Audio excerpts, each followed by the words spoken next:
Hi, everyone. A very good afternoon to everyone who's joining us at the Community Volunteer Center at the Global Cultural Jamboree organized by the Sri Lanka Scouts. So the Community Volunteer Center is powered by UN volunteers, and we have few other partner agencies coming in for the technical sessions. So guys, we are at the 6th webinar, and I hope you guys had an amazing session for the rest of the day. So before we start, let me take you through on how you can join in with us and be a part of this session and interact with us. So once you go into your campsite, the Jamboree campsite, it'll take you to, it'll show the Community Volunteer Center. And once you click on that, it'll take you to this screen, which is shown on screen right now.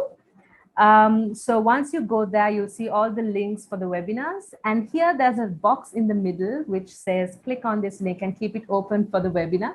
So click on that and it'll take you to the Google site where we will have all the information required for this session. So we can go into webinar 6.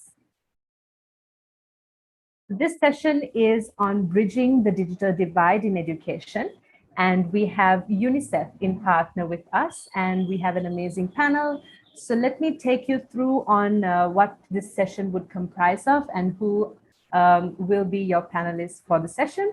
So Frank von Kapelle will do a regional overview on education in this region. And then we will have an interesting panel discussion with Benita, Shestra, Zubair Hussain, and Shuaib Dar. And finally, we have Panchal Abesingha, who will take us through the UNICEF Youth U report. So I think we're all familiar with this Google site by now, so you can go through all the information. We have quite a bit of information in this session shared with all the participants. So I really hope you guys are having a great time and looking forward to this very informative session. So next up, I will like to introduce Frank von Kapelle. So he is an education specialist working at the UNICEF regional office in South Asia. And he leads the regional initiatives on distance learning and technology for learning and supports country officers across the region for these areas.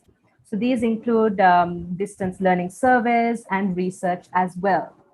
So Frank will actually provide a short overview to you guys on how the digital divide in education across the region is right now. So over to you, Frank. You can take up the session. Thank you very much, and good morning, good afternoon, good evening. It's really great to be with you here today in this session. Thank you for the opportunity to speak about the digital divide for yourselves, for Scouts from across the world, and thanks also to UN volunteers. So today I will speak about 3 digital divides. There's many digital divides. I'll focus on 3 of them and through 3 stories. And I hope that by thinking of those 3 divides, you can get ideas and inspiration on how you may be able to bridge the digital divide in your communities. So feel free to use the chat also if you have access to it at any time for questions or comments. And I'll now start sharing my screen. Just a second. So 3 digital divides. The very first one that I want to talk to you about is lack of access to devices. So I've illustrated in this comic, since COVID-19 happened, of course, many of you will have been learning from home, and many of your friends, many people around the world, many students have been learning from home, and some for very long periods of time, some even for more than a year. But there are also many who did not have the opportunity to learn from home. And that's reflected here, and that's because of a lack of devices. So COVID has really put the spotlight on the digital divide. So this is another picture I wanted to show you, which also reflects sharing of devices. This is from my research a number of years back in a small village in India, and I visited a couple of villages, and there was this experiment that was going on there. It was called the hole in the wall experiment. It received a lot of media attention because it was to see if students and children could learn how to use computers without teachers, all on their own. What happened was that a few computers were installed in the school playground, such as you see here in the background. That's a little house. It's called a kiosk. And it was called the hole in the wall experiment because they put 3 holes in the wall and put screens in them, and the keyboards were on the outside, so you could actually interact, and the mouse was on the outside as well. And then during playtime, any students could use those computers. So I spent half a year there trying to find out if indeed students could learn how to use computers on their own. And the answer is a definite yes, but they're not learning on their own, actually. What I figured out is that they're learning through their friends, they're learning through their classmates, and that's what you see happening here. But one of the difficulties is, of course, the sharing of devices. So this was, I think that kiosk was shared with maybe 200 or 300 students in that school. So we're seeing the same situation now with COVID, where in a household, there might just be one device, and that device will have to be shared with the parents, with your siblings. And that is a challenge similar to this challenge here, where you can see that everyone is crowded around those devices, and not everyone, unfortunately, has access. And there are some who never ever had access to those devices. Sometimes they're standing in a very neat and orderly line, as you can see here, but very often it was also not the case, where some would elbow their way in. Those in a more powerful position in the community would maybe have an easier time at getting access, and some would never have access to those kiosks. So those are some of the struggles that we saw. And I think we sometimes having similar struggles in households right now because of the gender digital divide. So the gender digital divide means that there is unequal access between girls and boys and women and men in terms of access to devices. And in this particular map, you see different colors. The darkest shade of red, that's the color of South Asia. You can see India and the neighboring countries and Sri Lanka. Those are in the darkest shade of red, which reflects the fact that in this region, there's the biggest gender digital divide, the biggest gap in access to devices between girls and boys and women and men, especially when it comes to mobile phones, which is the most frequent device that people have access to. So it means that in the end, it's very often boys that are using devices. And this scene is what should be happening. You know, this is also from my research when we saw a girl using a computer and a boy observing.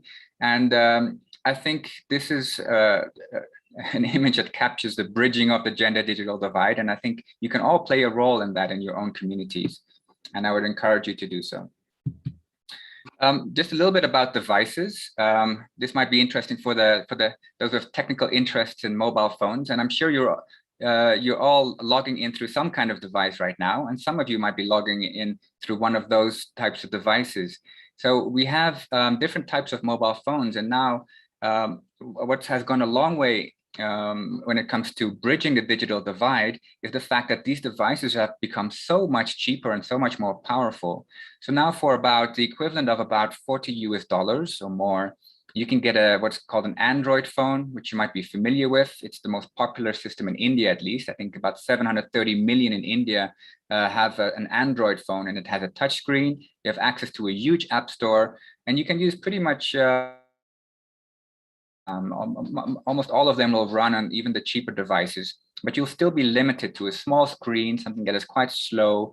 Touch screen might not always work as well. So it's definitely still far removed from the very expensive, sophisticated smartphones, but you can do amazing things with those in terms of learning. Now, what's really interesting is that there's a new type of device that has appeared, a new system called KaiOS. And what's interesting is that of course, $40 is still very expensive for many families. It's still a lot of money for the poorest households. But now there are devices that cost only $10 or $20, and they don't have a touch screen, but they do have a color screen. They do have a camera, and they run a system that's becoming increasingly popular called KaiOS. There's more than 140 million of them right now, and they can actually run WhatsApp. WhatsApp has been a really important learning modality during COVID. And there are some educational apps as well which run on those devices. So that's pretty amazing, although it of course has many limitations due to not having a screen, very small screen. So this is an example of WhatsApp being used. And maybe many of you have been using WhatsApp for your online schooling, and nobody had really anticipated that, I think. But WhatsApp can actually be used quite well for learning, because you can you get your homework through WhatsApp, then you can do it in your notebook. You don't need your phone all the time. You can do your homework in your notebook, then you can take a picture of your homework, send it to your teacher can correct it, send it back, and so on. You can even have live lessons. So that can actually work quite well, even with small devices. Now there's the other digital divide I want to talk about, and that's the lack of access to internet. And that's what you can see here. These are bars showing the percentages that do have access to internet in the 8 countries in South Asia. That's the 8 countries that UNICEF Regional Office for South Asia covers, which is where I work. And there's big differences as well. So you can see Sri Lanka is quite high up there. The highest is the Maldives, where more than half, so more than 50% of people now have access to internet since this year. Last year, it was a bit less. But in some countries, it's still much lower, like it's only 22% in Afghanistan. So that means that a large proportion of students, of children and youth, they don't have access to online schooling, even if they do have a device. I thought I'd show you this very interesting picture, which was published in a few news news websites recently. This is in Sri Lanka. This is in a village in Sri Lanka. So it shows that even if you do have access the ability to afford internet connectivity, you might not be able to access it because the connection might be very bad where you are, or it might even not exist.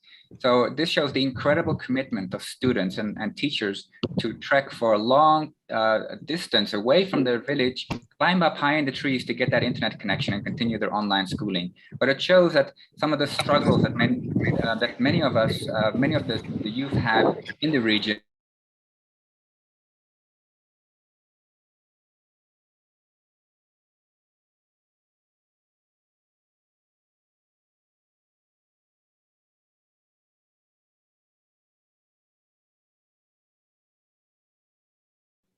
Okay, I think I was muted for a sec. Hopefully you caught that part over earlier, where I was showing the commitment to getting internet by climbing high into the trees. This is a diagram which reflects the research we have been doing in UNICEF South Asia, and it's to show the third digital divide, which is effective use of technology. So you can have a device, you can have internet, but you might not be using it effectively for learning. So we find that based on our research in the region, that there's actually quite a large percentage of those of households, maybe 70, 80, 90 or more percent, depending on the country, where children and youth have access to some device. It can be one of those simple phones, which I showed earlier. It can be a TV. It can be something more sophisticated. But we are finding that very often those devices are not being used for learning. So we're trying to find out how to improve that. We're also finding, that's the second slice, the percentage using it is much lower than those that actually have access to devices. And then the third slice, you can see it's shrinking. It's an even lower percentage that have continuous support from teachers. So it's been a struggle also for teachers, not just for students, to have devices, internet, to be able to support all these new ways of learning with different devices. So that's also something that we are working on. A large proportion didn't have that continuous support from teachers, and teachers have faced many challenges themselves in learning and teaching through technology. So the final slice is the smallest one. That's based on our question. What do you think about your learning? Are you learning less compared to before school closures, or the same, maybe a lot less? And of course, it's not surprising that the majority thought they were learning less, and because of all those challenges being faced. So that is what we're looking at now. How can we really use technology for learning, even simple devices such as the KaiOS ones for $10, and really maximize their usage? And that's, I think, also where you can play an important role, and a lot of innovation and innovative thinking is coming, of course, from youth in the region, and we'll hear some of that later on. This diagram, I won't go into too much detail, but it shows some of the different learning modalities through which students have been learning during COVID, 12 of them. And in the top half in blue are the low-tech ones, such as radio, television, basic SMS. So even those with no internet, some of them have been getting SMSs from their teachers. with exercises and things like that. In the bottom half are the high-tech modalities in orange. And then there's also left and right distinction. And the left side are those learning modalities which you can do on your own. You can listen to radio, watch TV, work with textbooks on your own. And on the right-hand side are those through teachers. So having phone calls with your teachers or learning through a digital classroom. So those are all the different modalities. I'm reaching the end now. I just wanted to show a picture. This is a slum area in Nairobi where they have set up, Nairobi in Kenya. They've set up a computer kiosk. So a slum is a place near a city where there are very limited facilities. It's a very poor area. There might be no electricity, no running water. Houses might be built by the community themselves. And they've set up this clubhouse to teach youth from those slums how to use a computer. And I also taught there for a bit. And it was one of the most rewarding experiences in my life when those youth were so keen to learn how to use a computer, and not just learn how to use a computer, but actually learn how to get a job in this area. They were learning web design, graphic design, and so on. So this is a wonderful example of community volunteerism, which you might want to engage with and see if you have a particular talent, particular expertise, and see how you can leverage that and use it in your community. Teach others, whether it's your neighbor, your friend, or even through a club. And finally, this is my last slide. We have recently partnered with a great organization called code.org that has free resources for learning computer science, and also ITU, International Telecommunications Union, that organizes these events throughout the year. They're called Girls in Tech, or ICT for Girls events, and it's to encourage everyone to learn how to code, to use ICTs, but especially for girls. And we participated in one recently in Bangladesh. You might have heard of the Hour of Code challenge. It's also a website. It's a place where anybody can freely find lots of very interesting activities to learn basics of coding and computer science. You can see in the bottom left an example where you can, before you learn how to do actual coding, you can learn how to code through dragging and dropping those little components and make things move, which you can see in a diagram on the left. And there's lots of very entertaining games where you can learn how to code. And that's something that I'd really encourage for you to try out. And if you're very good at it, to even organize events in your community to teach others how to code. And I'll share a few links in the chat on this soon. So that's it from my side. I hope this gave you some ideas and some inspiration on what you might be able to do in your communities, or even just on your own, to learn about computer science and coding and so forth. So thank you very much. And now we have some wonderful youth leaders, founders of tech companies that will come next. So that's all for me, and thank you so much. Thank you so much, Frank, for that very insightful information of the region. So as you mentioned, we have this amazing panel for the next bit of the session. So I would like to invite Benita. So before I invite her, let me give a quick introduction about her. So Benita is from Nepal, and she's an IT engineer, a STEAM educator, and also the founder of Women in STEAM organization. She started the momentum of breaking and existing stereotypes about computing, engineering careers for females in 2015. She is also the recipient of the most prestigious award, that is the Power of Radiance Award in 2020, for the contributions she had made to the STEAM education for girls in the rural areas in Nepal. So as a STEAM educator and a data enthusiast, she has been leading various literacy programs to reduce the noticeable gender gap in partnerships with UNICEF, with the Nepal Telecommunication Authority, the European Union, Plan International, and the Asia Foundation, and so many other stakeholders. So I would like to invite Benita. And next we have Zubair Hossain from Bangladesh. And so he is a passionate entrepreneur and also a mobile app developer. And Zubair started his own company when he was only 15 years old. And one of his apps, which is the VAT Checker, it actually saved a whole lot of money for the Bangladesh government.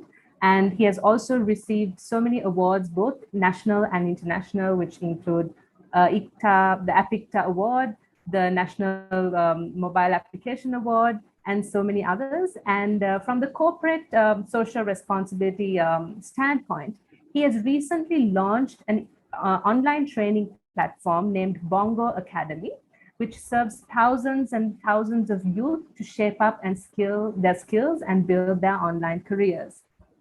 And finally, we have Shoaib Dar from India, who is the founder CEO of the award-winning nonprofit PJAM Foundation, so which is on the mission to equip children and educators of India with the access to afford technology and enhance the quality of computing education that foster essential skills like problem solving and design thinking. He also believes that the potential of technology in education is currently underutilized and is limited to students being platform dependent or consumer of products, and the young people need to be able to shape technology as we go through. So without further ado, let me invite our lovely panel, Benita, Zubair, and Shoaib on stage. Thank you, Anaki, for having me. I'm so excited and glad to be here. Hi, Frank. So I am so excited to be sharing my experiences. Yeah. So Benita, then I'll start with you. So my first question for you is, so as the global community is working close to this digital divide in education, what do you see as the main challenge or the challenges that is faced, and what can be done to combat this global issue that we're facing right now? A lot of things I think Frank has already covered during his slide. Like, I also agree with the fact that the main challenges that we have been facing these days in order to close the digital divide in education, it has to be like a lack of the digital devices, in internet penetration at different places due to the geographical conditions, and also lack of the knowledge among our educators in order to impart it to the students.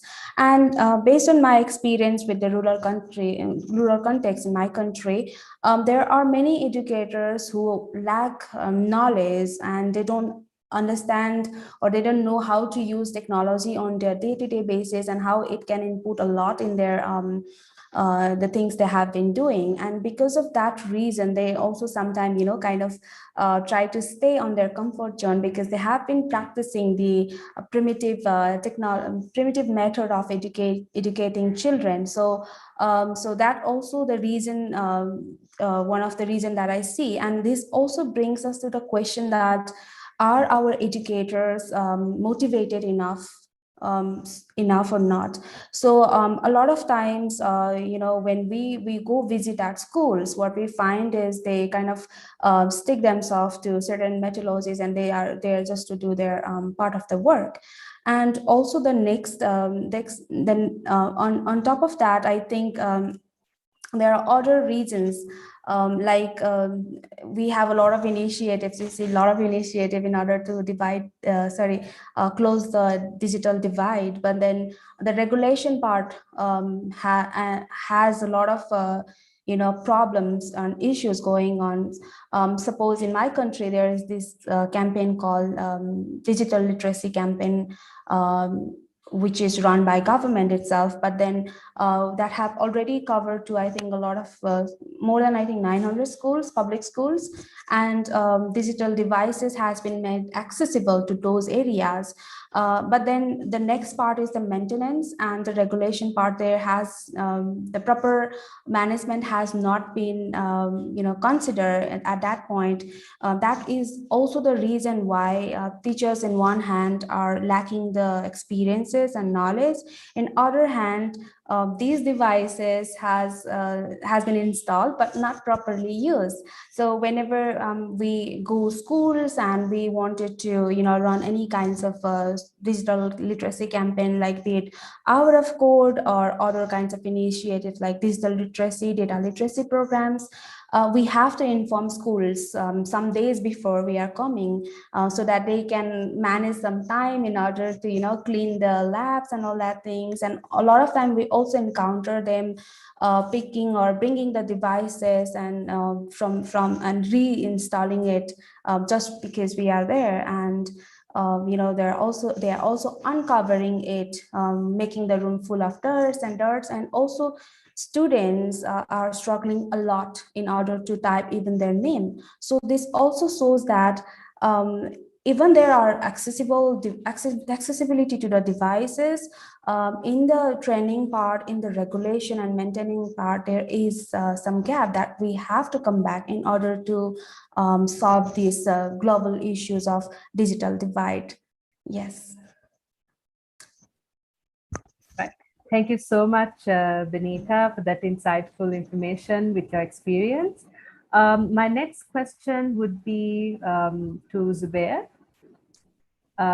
So Zubair, from your past experience, what have you done to help bridge this digital divide in education in your own community? And also, how did you make this work possible?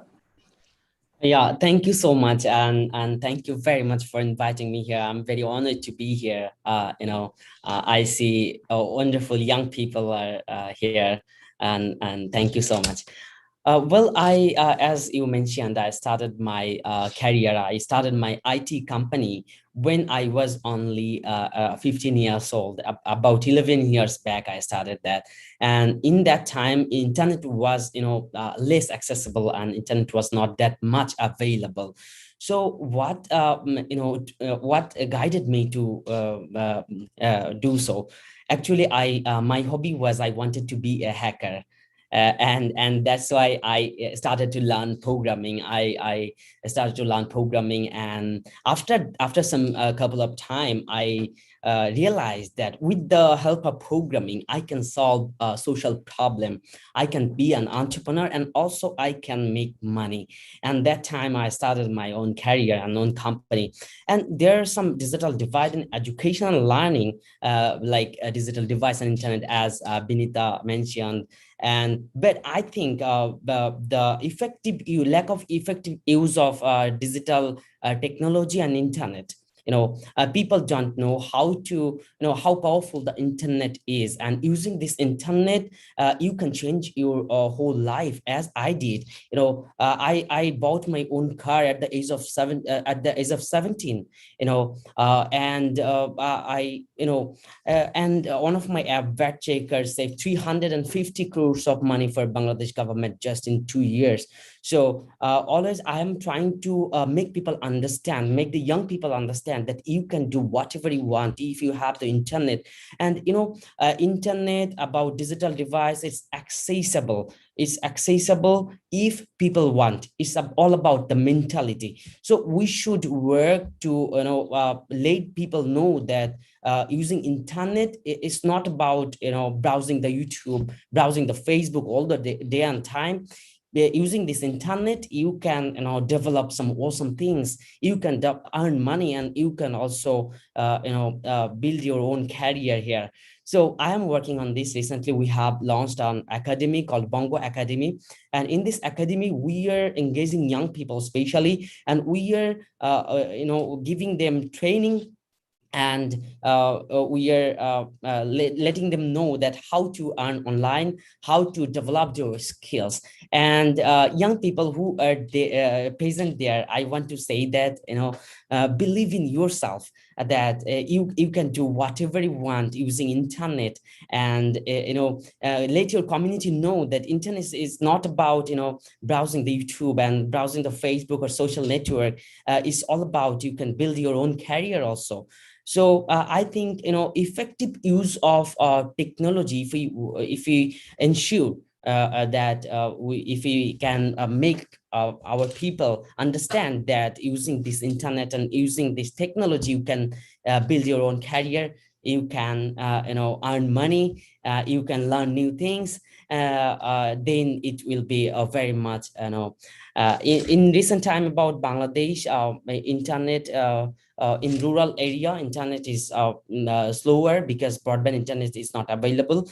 But recently in this year, our government took an initiative to provide broadband internet connection to every village and rural areas, and hopefully it will be done very soon.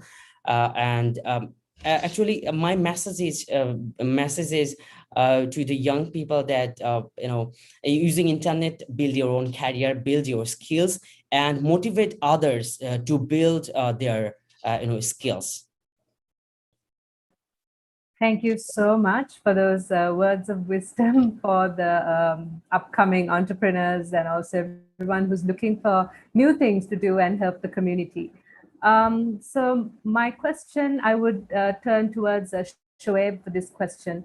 Shoaib, so Zubair and Benita has shared on how they started and what inspired them. So for you, I would like to ask, how can other youth get engaged in bridging the digital divide in education? Like, it could be a small way, it could be, it doesn't have to be something major, but even in the smallest way, how can they make it impactful? Great, thank you, Anagi, and really glad to be here with everyone. I think a lot has been covered before me, and I just kind of want to build on top of that. I think the perception of technology needs to be changed from something that is really complex and something that kids and youth can't understand to that it's a really powerful tool for creativity. It's a powerful tool for change, whether it's solving problems. And Zubair also touched upon some examples, right? And while there is a lot happening globally in different countries and different institutions trying to solve this problem, it's a really complex problem, right? I still feel the youth can play a phenomenal role in small ways. They can just bring in fresh energies to kind of change that perception of how technology is used around the communities. And I just want to take a few examples here. One of our students, his name is Karthik. And this was during, and the schools are still shut. So he started teaching students from his community using Raspberry Pis. They're like really cheap and small pocket-sized computers. And it also served as a really fun introduction to computers, right? A lot of kids think it's just about consuming or using internet. For them, it was, and the introduction was in a very fun manner, and it was in a community setting, so they really connected well. The other example I want to give is we did this session with mothers from a community, and we called it, it was an hour of code session, and we said, the session was called Let's Make Chai. And the idea was to introduce the aspect of making tea, right? That also involves a set of steps or a set of logical sequences, and how that's really related to how computers think. So we were kind of able to bridge this gap in terms of what you also do in your everyday life is also related to technology and computers. So just trying to kind of bridge that perception divide through multiple ways. And I think as entry barriers are reducing, the youth can play a very meaningful role by just these small initiatives, whether it's in their own homes or around their communities. And this could be a really powerful force. Thank you so much. So my final question is open to all three of you. So what inspired you to become engaged in this area of work, and also why? And to end off, if each one of you can give one piece of advice for all the scouts who are joining with us today, that would be the finale of this panel discussion, the word of advice. So Benita, would you like to go first? Yeah, sure. I think there are a lot of things that inspired me to firstly to look into this digital career, and secondly in order to continue it. So in 2010, while I set an ambition to continue digital or computing career, I witnessed the gender divide consequences, which means I was only called in my class that year to choose computing subjects. And that made me determine at least to know why other girls are not joining me. But since I was only 16, then I lacked the experiences, or at that time internet was just blooming, so I was not able to in fact get to depth to it. So which is also the reason why I later on, after completing my engineering degree, I came up with the idea of social enterprise to reach out a lot of girls, and that's how I align with this cause. So and through this years of experience, as I mentioned earlier, also we go to different rural places of our country, Nepal especially, and what we do is we go with the campaigns of connecting young girls with digital devices and training them, like starting that can be like hour of code initially, and then after that series of digital literacy workshop, and also introducing STEM approach, interdisciplinary approach, which is science, technology, engineering, arts, and mathematics. And currently we have been producing a lot of contents in order to make them available so that they can learn it, especially home-based learning, following the home-based learning methodologies, as we have been working in Dolba district, one of the rural place in Nepal. So while we are doing that, what made me continue to the things that I do is the sense of satisfaction you get, so whenever young girls or children or students in general are learning something because of your contribution, it just makes you feel so overwhelming and so satisfying that at least you are giving back to the society. And also maybe I was also thinking that because of this smaller or bigger contribution, that might also help to the gender divide that I had to face in 2010. So I was also thinking in that way as well, in order to widen the pipeline of young girls taking digital careers in global context as well. So I also wanted to be the change of agent. That's why it just kept me going on in the things I do. And so if I have to give a piece of advice to all the scouts who are listening today, then I think it would be to start something early on. So we can all agree the fact that if we start something early, we can find a lot of time to experiment a lot. Like Jubain also mentioned, when he started something at 16, at 15, 15, then he got a lot of time to self learn, and then later on he started doing what he loved to do. And I think this applies to everyone as well. So if you start something earlier, then you can do a lot of things. Like, it doesn't have to be only connected with digital only, but you can start what you love, you're passionate things that you're passionate about. But the technology, the digital technology and STEM can help you to achieve a higher ambitions, I think. So I just wanted to say, everyone, I just wanted to pass this message. Yeah, thank you. Amazing. Zubair, do you want to go next? Yeah, thank you, Binita. I'm really agree with you. Maybe you people have many limitations. I have limitation. I had limitations, but yeah, my suggestion is always believe in yourself. Always say to your mind that you can change, because my suggestion is grow your skill at an early age. Grow your skill. Do not think that someone is waiting for you with a beautiful job.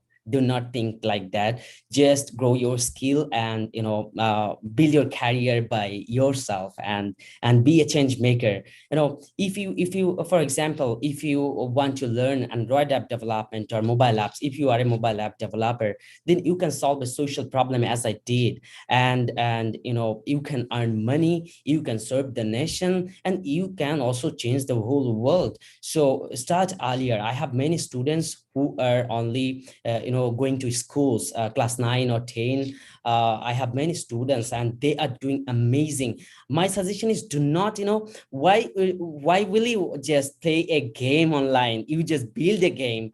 maybe it's small, maybe it's a small case scenario, but in later time, yes, it will boom. Okay, so young people, please believe in yourself, that and set your mind. When your absent mind is say it, that what you want to do and what you actually want in your life, then it will guide you to the rest. And internet, I read a book, Dan Lok, If You Money. Dan Lok said here, if you want financial freedom, internet, using the internet is must right now. The world is moving so fast, so use the internet at your as much as you can, grow your skill, and build something amazing.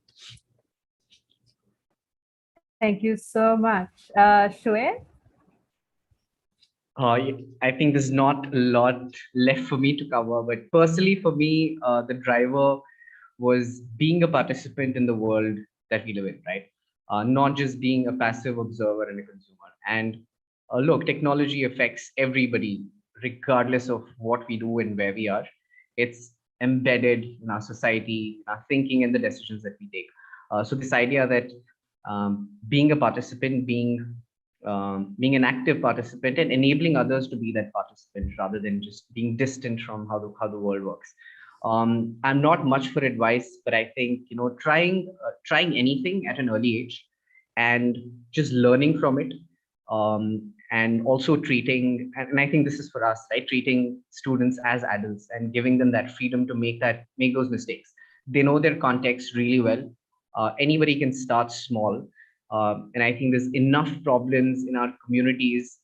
You can use technology. It's a very powerful way to kind of try and solve for social problems as well. So yeah. Thank you so much. Thank you, Benita. Thank you, Zubair. Thank you, Shoaib, for those inspiring words, and also giving so much of your experience and sharing it with all these young scouts who have a lot more time and also energy to look into all these community issues and solve them by volunteering in this decade of action. So thanks a lot, guys. So before we move on to the next session, I need to quickly take you through on how you can post up your questions for this amazing panel. So once you're in this Google site, you can see there's a black and yellow board. So you can post up your questions by clicking on this plus mark, the red color plus mark, and you can type in your questions. So we have a few people who have dropped us a few messages. So you can type in your questions here, and the panel will go through the questions towards the end of the session. Yeah. Next up, we have yet an amazing session lined up for you. So we have Panchal Abesingha, who will take us through the U report. So a bit about Panchal. He's a Communication Development Officer at UNICEF Sri Lanka. And he will share this, he will take us through of how U report works. And Panchal is currently, he focuses on strengthening community engagement and creating social and behavioral change through communication. So he has a diverse set of experience in child and youth engagement in both the community level, the institutional level, and also the academic background in engineering and psychology. So he will give us a very concise overlook on how your report works. Panchal, over to you. Thank you very much, Anagi, and giving us this opportunity. Good morning, good afternoon, and good evening for all the amazing scouts who would be joining with us today. And it's a great privilege to speak to you during this amazing event. So we're gonna spend a few minutes to talk about an event or the program that is familiar to most of you. I know thousands of scouts are already part of U Reporters. So we're gonna explore how the platform is. And before coming into your report, if I had few thoughts as a youth, always I had this question. There are issues around us. It could be related to climate change. It could be related to relationships, sexual and reproductive health, water, and we have opinion for that. And sometimes we know how these issues can be addressed. But the question that most of us have is there is no such organized platform to share our opinions. And the other question we had is, although we raise our opinions, sometimes would these opinions reach to the level that we expect? Would they reach to the government? Would they reach to the general public? Can our voice make a difference in the world? So these are some of the questions we had, and I think your report gave us a solution for some of these questions we had. So as a youth, I'm very excited, and rather than I'm speaking a lot, I would like to share a small video clip with you about your report, which gives an overall understanding about the program.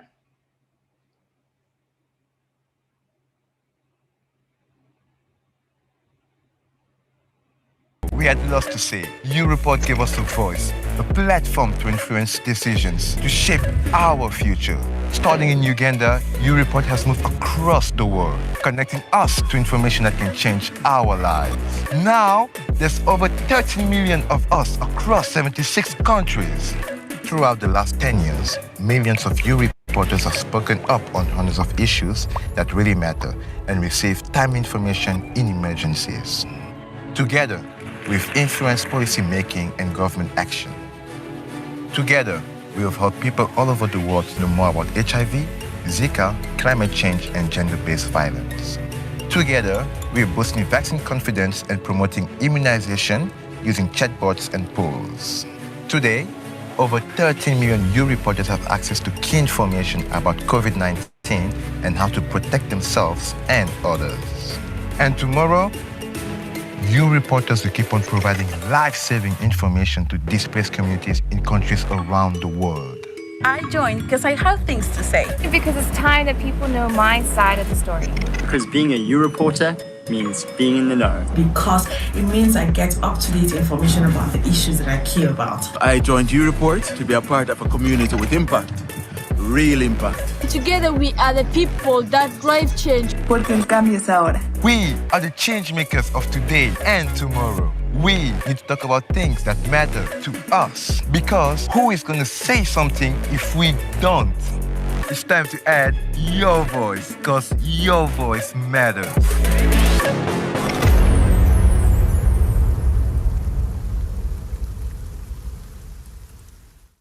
I hope the video gives you an overall understanding about the program, and then I would move a little bit into some of the details that the program specifically has an importance for you. So as we saw in the video, what we are talking about is a mobile messaging platform, and it is designed for young people. And this is something started long back in 2011, and it has been there for 10 years. So now it's the phase that it is in the process of scaling up. So what does actually Report does? So it gives you an opportunity to share your ideas, your opinions, and also in the same time, it gives you the important information that needs. It could be related to the climate, social media, it could be related to the COVID-19 vaccines. So these kind of matters, the Report program would select and give the opportunity for you to share your ideas and also to raise your awareness. And ultimately, it expects to create a positive change in the communities. As you saw, it's a completely free platform, voluntary. The information that you share will be stored, ensuring the confidentiality. You would be responding or participating in the platform anonymously. The most important thing is how can you connect with the platform? How can you go into the platform and share your voices? So as I mentioned, it's a mobile messaging platform. So we have different types of platforms that you can use. It could be through WhatsApp, Viber, Facebook Messenger, Telegram, or SMS. And it is something that has been already connected with over 15 million people all around the world.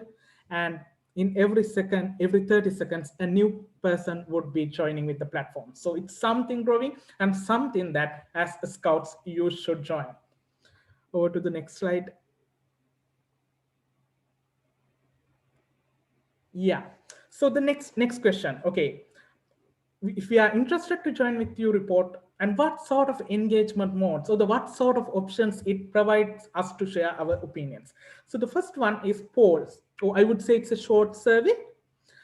It collects your opinions about matters that are interested for you. It could be related to fashion, it could be related to the gender, climate change, likewise. And the important part of it is these information are mapped in a real-time website, a public website where the access is provided to anyone, even the government or the authorities and the institutions. And the information that comes to these platforms would be used to change the decisions that the government and the institutions make. So that's one option. I'm not going to talk much about it because today we're going to do a poll and see how it actually works. And then we have live chats. In live chat, what you have is expert is behind the computer. So whatever the questions we have related to a matter, in these days, it could be related to the COVID or the vaccine, you can ask it and an expert would provide answers for that. In the chatbot, what happens is you have to enter a keyword and then some pre-designed valuable information would give you the knowledge and the understanding you need in certain matters. Apart from that, it is not only limited to the online platforms. You can be a ground level you report champion. So there are community networks at the ground level where young people like you and me can go there and make a difference. If you go to the next slide. Yeah. Okay, so we talked a lot and we talked about the poll. So during the session, there were a lot of discussions about the digital access. And now we're going to do a poll on digital access. So how can you do the poll? So you see several links that are in the slide or the presentation that you see, and you can access them through the Zoom chat as well. And also in the YouTube live streaming, there would be links that are provided for the same matter. So what you have to do is you have to click one of these links. It could be Facebook Messenger, WhatsApp, or Viber, whatever channel that is comfortable for you. And you have the access at the moment. And then you have to enter the keyword. It's not just about clicking the link. You have to click the link and then enter the word DD, as you see in the images. Then you would be getting the questions that, that you can access. Or else you can go to the community center, the Google site, and there are QR codes that you can scan through your phone and provide answers to it. Or if not, you can just go to the U Report Sri Lanka Facebook page and enter the message DD. So guys, it's your chance now, and it's important to know what you think about digital divide and what you think about the digital access.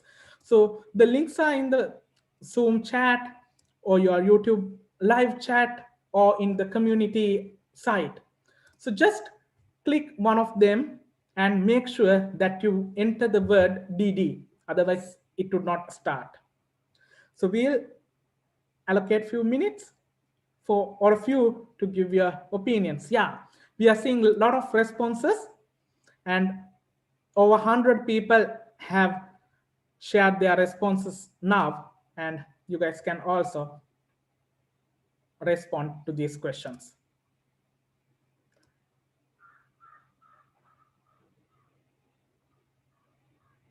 So we'll give few minutes. If I repeat the instructions, the links for the short survey is in the Zoom chat, and also the links are available in the YouTube live streaming chat. So what you have to do is you can just go to one of these places, click one of the link. It could be the Facebook link, WhatsApp or Viber link, what is comfortable for you. And then not just click it, you have to enter the keyword DD, then you would be getting the access to the survey. And also you can scan the QR code that you are seeing in the screen now, and then enter the starting word DD. So then you can go and respond to the poll.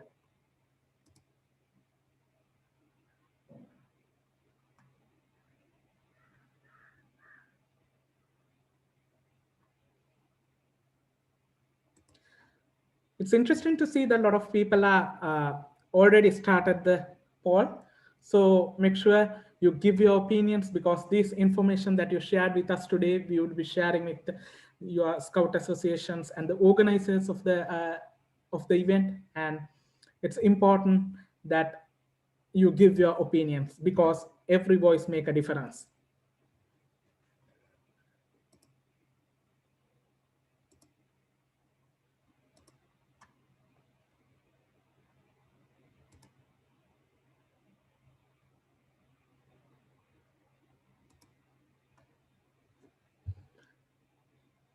So the links that we discussed would be available in the chats and through this page. So because of that, I would be moving for the next slide, but guys, make sure that you give your opinions.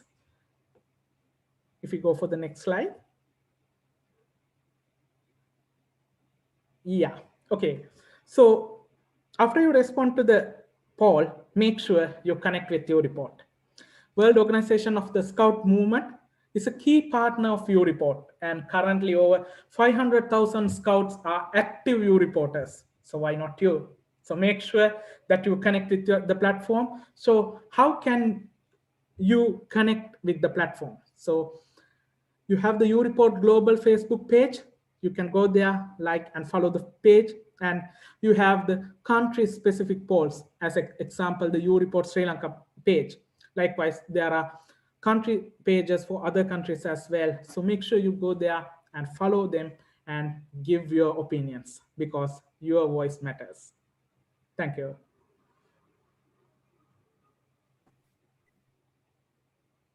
Thanks a lot, Panchal, for taking us through on how to connect with U-Report and how we can take part in this poll as well. So guys, the links and the QRs will be available in this site even after the session is over. So you can go through, and it will be available for the next maybe 2 to 3 days. So you can access these links and be a part of this poll. So I would also like to take you through this Q&A session and open up the session for all the panelists. So we have a few questions.